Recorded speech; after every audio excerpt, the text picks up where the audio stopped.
Hello friends, welcome back to my channel. আমি ঐশী, তোমরা দেখছো ঐশী সি রেসিপিস। আজকে তোমাদের সাথে আমি কোনো কেকের ভিডিও নয়, কোনো ডেকোরেশন ভিডিও নয়, আজকে তোমাদের সাথে আমি একটা মাছের রেসিপি শেয়ার করছি। এই মাছটার নাম হচ্ছে ধনিয়া মাছ। তো এখানে ফার্স্টে মাছের জন্য এখানে আমি 5 পিস রুই মাছ নিয়েছি। তোমরা কাতলা মাছও নিতে পারো।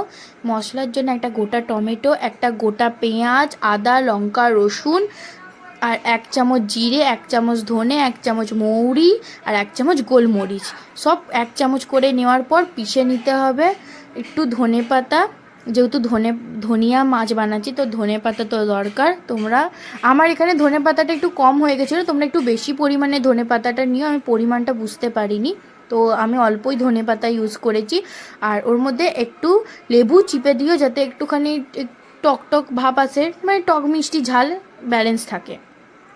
দিয়ে ভালো করে পিষে নেওয়ার পর কড়াইয়ের মধ্যে তেল দিয়ে মাছগুলোকে ভালো করে ভেজে, বেশি কড়া করতে হবে না, মাছগুলো হালকা ভাজা ভাজা হলেই হবে।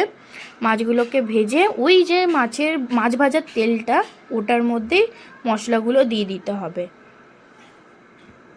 মশলাগুলো দিয়ে কিছুক্ষণ নাড়াচাড়া করে ওর মধ্যে হলুদ গুঁড়ো এক চামচের হাফ চামচ, নুন স্বাদ মতো, লঙ্কা গুঁড়ো 1 চামচ, যেরকম তোমরা ঝাল খাবে সেই বুঝে, একটু মিষ্টি, যাতে রঙটা আরও সুন্দর হয়ে আসে।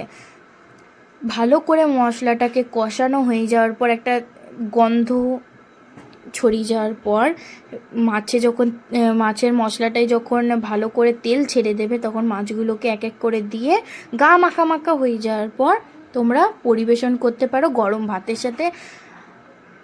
তোমরা এই রেসিপিটা একবার হলেও ট্রাই করে দেখো, আমার খুবই ভালো লেগেছে। আমি ফার্স্ট টাইম ঘরে ট্রাই করেছি, সত্যি কথা বলছি দারুণ খেতে হয়েছিল। তোমরা প্লিজ একবার রেসিপিটা ট্রাই করে দেখতে পারো। যদি তোমাদের ভিডিওটা ভালো লেগে থাকে আজকে, তো লাইক, কমেন্ট, শেয়ার, সাবস্ক্রাইব করতে ভুলো না। Thanks for watching. Radhe Radhe.